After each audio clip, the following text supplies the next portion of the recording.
ओम नमः शिवाय. श्री शिवलीलामृत अध्याय 15.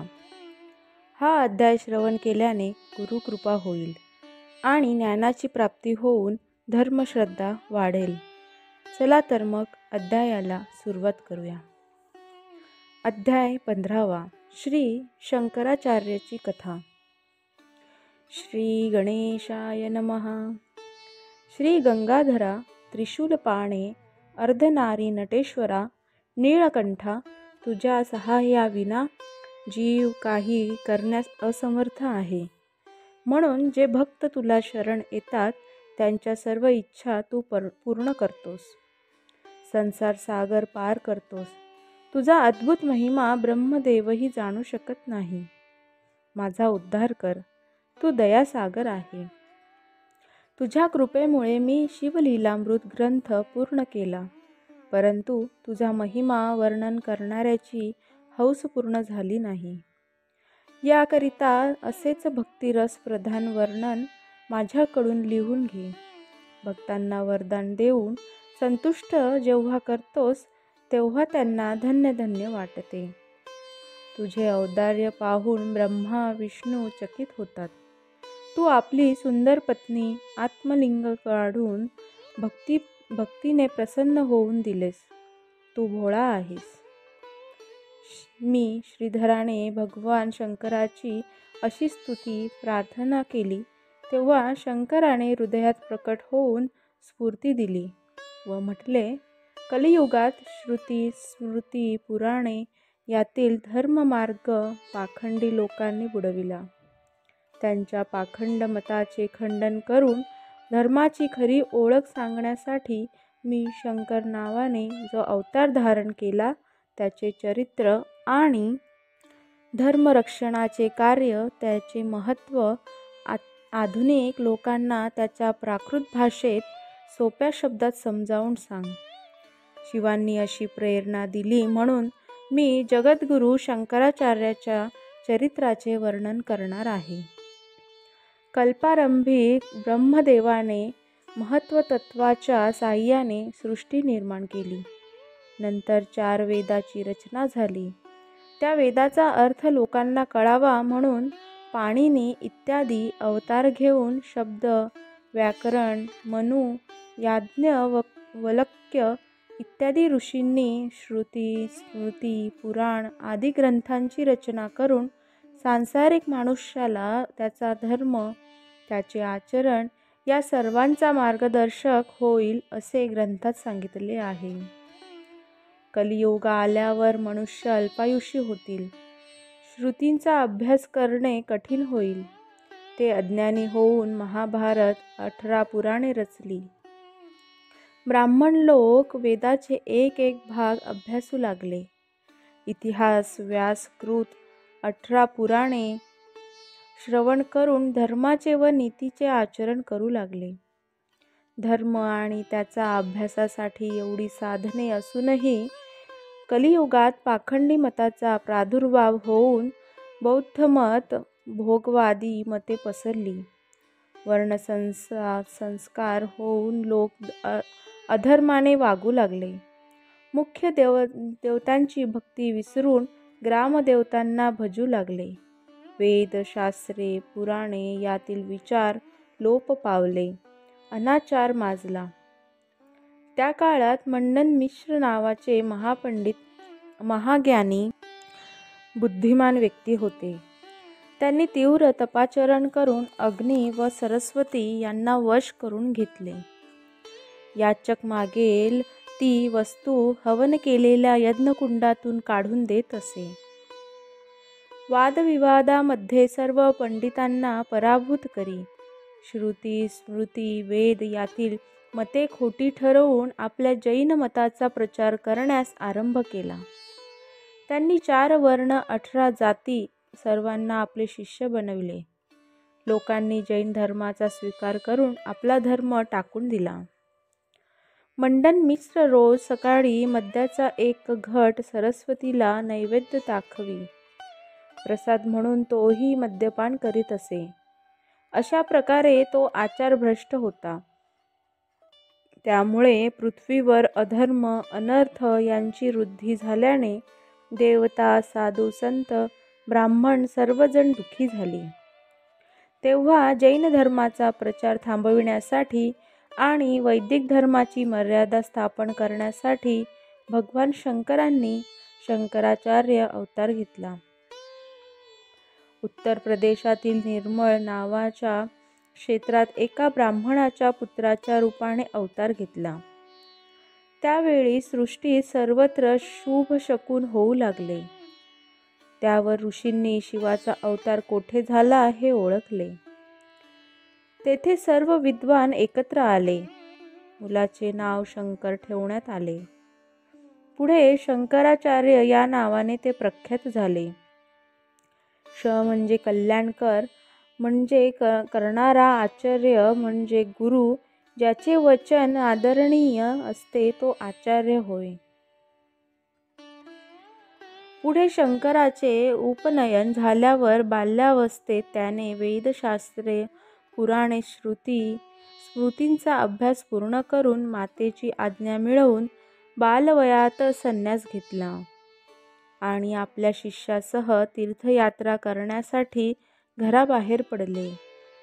अनेक तीर्थ देवस्थानाची यात्रा, देवदर्शन करतेवेळी त्यांना देशात सर्वत्र जैन मताचा प्रभाव दिसला. देशोदेशीचे राजे त्याचा अपमान करीत, त्यांना घालवून देत. परंतु शंकराचार्य अद्वैती असल्याने विचलित झाले नाहीत. एकदा कोल्हापुरात आल्यावर शिष्यासह भिक्षा मागण्यासाठी कासाराच्या वस्तीत गेले. एका ठिकाणी भिक्षेसाठी उभे राहिले. तेव्हा तेथील कासार, जो जैन धर्मी होता, तो शंकराचार्याची चेष्टा करण्याच्या हेतूने म्हणाला, महाराज, माझ्या घरी काचेचा रस बनवून त्याच्या बांगड्या करतात. तेव्हा तुम्हाला पाहिजे तर काचेचा रस भिक्षा म्हणून देतो. यावर शंकराचार्य म्हणाले, काही हरकत नाही, काचेचा रस भिक्षा म्हणून घेऊ. असे म्हणून हाताची ओंजळ त्याच्या पुढे केली आणि शिष्यांनाही तसे करण्यास सांगितले.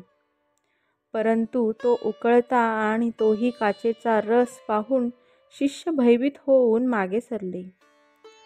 परंतु शिष्याचार्यांनी कासाराला रस ओतण्याची सूचना केली.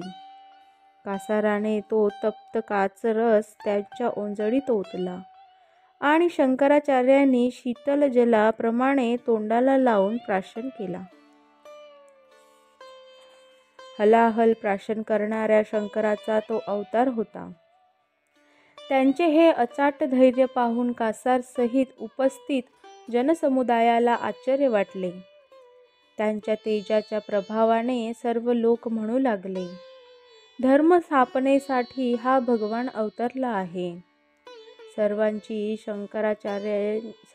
शंकराचार्यांचे पाय धरले. शिष्यांना जवळ बोलावून निर्भय होण्यास सांगितले. त्यानंतर भ्रमण करीत शंकराचार्य मंडनमिश्राच्या गावी गेले. तेथे त्यांनी आपल्या शिष्यांना त्यांच्याकडे पाठवून शास्त्रार्थ करण्यासाठी निमंत्रण पाठवले. आम्हाला शास्त्राच्या वादविवादात जिंकावे किंवा आमचा विजय मान्य करावा. मंडनमित्रांनी हे आव्हान स्वीकारले. एक विशाल मंडप तयार केला. सभामंडपात श्री शंकराचार्य आणि मंडनमिश्र उपस्थित झाले. शास्त्रार्थ प्रारंभ होण्यापूर्वी मंडनमिश्राने पडदा लावून मद्याच्या घटावर सरस्वतीचे आवाहन, पूजन, प्रार्थना केली. अशा प्रकारे सरस्वतीच्या साह्य बलाच्या सामर्थ्यामुळे मंडनमिश्र शंकराचार्याच्या प्रत्येक प्रश्नाची अचूक उत्तरे देऊ लागला. प्रथम ऋग्वेद, यजुर्वेद या 2 वेदाबरोबर ज्ञानपर विवादात मंडनमित्रांनी दिलेली सत्य उत्तरे ऐकून श्री शंकराचार्यांना आश्चर्य आणि शंका वाटू लागली. आचार्यांनी विचार केला, ही बुद्धी मंडनमित्रांची नाही. आणि आचार्यांनी एक युक्ती केली. त्यांच्या बुद्धीचे रहस्य त्यांना कळले.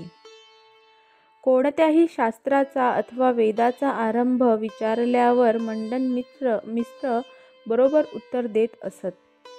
मध्य किंवा अंत मध्ये प्रश्न विचारला की त्यांची बुद्धी निष्क्रिय होत असे, कारण त्यांच्या बुद्धीमध्ये त्यांनी स्वयं अध्ययन केलेले नव्हते.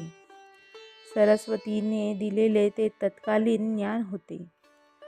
चतुर शंकराचार्यांनी ओळखले की असे 4 वेद पाठ करणारा, अर्थ सांगणारा ब्रह्मदेव किंवा सरस्वतीच असणार, त्यांच्याशिवाय इतरांना ते जमणार नाही. मंडन मिश्राला हे जमणार नाही, हे त्याचे कपट आहे.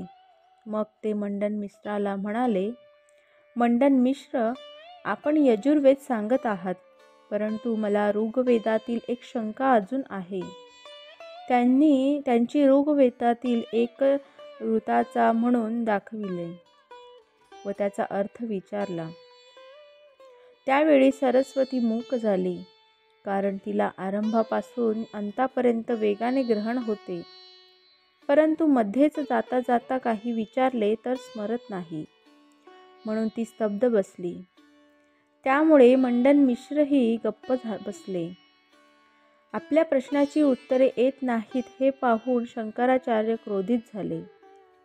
त्यांनी दोघांच्या मध्ये लावलेला पडदा फाडला. मंडन मिश्राने ठेवलेल्या मद्याच्या घटातून सरस्वतीचे मुख बाहेर आलेले आहे असे दिसले. मंडन मिश्र घाबरून भीतीने कापू लागला. सरस्वतीला पाहून शंकराचार्य संतप्त झाले. आपल्या हातातील दंडाने तो घट फोडून टाकला. सरस्वतीची मूर्ती फुटक्या खापऱ्यात मद्य पसरले होते, त्यात त्यांना दिसली. तिला उद्देशून शंकराचार्य म्हणाले, दुराचरणी या जैनाला वश होऊन तू रात्रंदिवस वेदशास्त्र चर्चा करतेस काय? जारिणी, ह्या दृष्ट पाखंड मताला तू आश्रय दिलास, त्यामुळे जगात वर्णसंकर झाला. वेदमान्य शास्त्र पुराणाचा धर्म लुप्त झाला. तू तुझ्या वक्र बुद्धीमुळे जैनाकडून ग्रामदैवत स्थापन करून देवांनाही भ्रष्ट मार्गाला लावलीस. तुझ्यामुळे हा अनर्थ झाला. हे मी कैलासावर ऐकले म्हणून मी अवतार घेऊन आलो. तू अनाचार केलास म्हणून मी तुला शाप देतो की तुला नीच लोकांच्या मुखी वास करावा लागेल. अत्याचाच्या घरी तुझ्या कला विद्या नांदतील. उच्च लोकांकडे तुला थारा मिळणार नाही. शंकराचार्याचा शाप कलियुगातील पुढे होणाऱ्या गोष्टींना धरूनच होता. सरस्वतीही त्यावेळी कोपली व म्हणाली, तू शंकर असून अवतार घेतला असला तरी माझ्या शापाने तुझा देहपात झाल्यावर तो देह कृमी कीटकांच्या भक्षस्थानी पडेल. याप्रमाणे शाप देऊन सरस्वती तेथेच गुप्त झाली. मंडन मिश्र शंकरांना शरण आला. शंकराचार्यांनी जैन शास्त्राची गाठोडी बांधून सर्व ग्रंथ समुद्रात बुडविले. फक्त त्यातील सर्व जणांना उपयुक्त असणारा अमरकोश ग्रंथ तसाच ठेवला.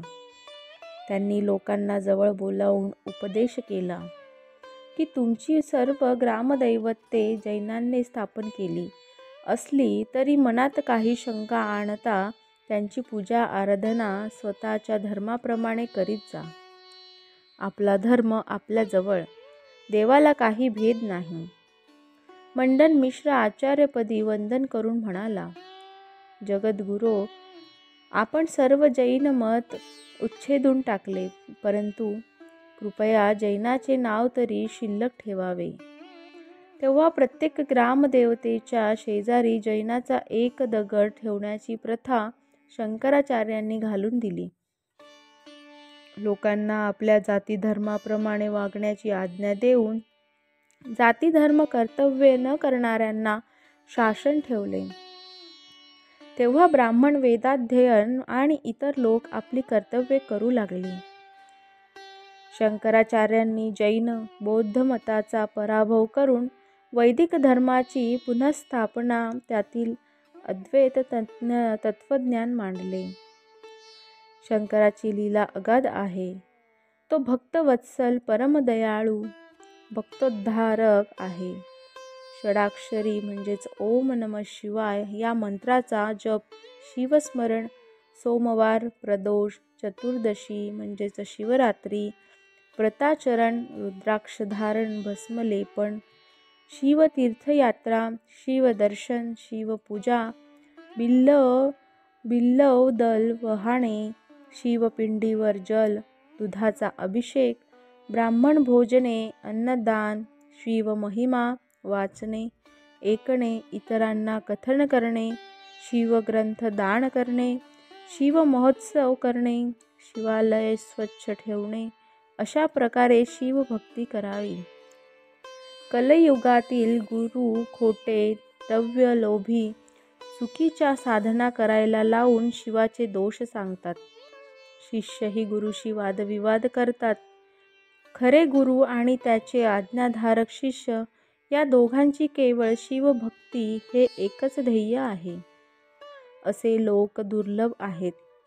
सत्ययुग, त्रेतायुग, द्वापार युगात मानवांची आयुमर्यादा पुष्कळ होती. कलियुगात अन्नमय प्राण असल्याने आयुमर्यादा कमी झाली. म्हणून 1000 वर्षे तप करणाऱ्याच्या गोष्टी या युगात शक्य नाही. त्यामुळे सद्गुरूला शरण जाऊन शिवभक्ती करण्याचा सोपा मार्ग शंकराने आपल्यासाठी घालून दिला. वामदेव, गर्ग, शुक, पराशर यांच्या सारख्या गुरूंनी शिवभक्तीचा उपदेश दिला. त्यामुळे अनेक भक्त तरले. त्यांनी शिवलीलामृतात सांगितलेले पंचाक्षरी, षडाक्षरी मंत्र, मृत्युंजय मंत्र, शिवकवच तेच आहे. परंतु पूर्वीप्रमाणे लोक या मंत्राच्या आराधनेने उद्धरून का जात नाहीत? त्याचे कारण म्हणजे शुद्ध मन, निस्वार्थीपण, आचरण नसते. केवळ शास्त्राची घोकंपट्टी करणारे ब्राह्मण, फक्त शास्त्रास्त्रे युद्ध करणारे क्षत्रिय, केवळ व्यापार वृत्तीने जगणारे वैश्य आणि इतर ऐहिक आणि पोट भरण्याच्या उद्योगात गुंतून पडले आणि शिवभक्ती विसरले, त्यांना मोक्ष प्राप्ती होत नाही. अध्याय 15 समाप्त. धन्यवाद.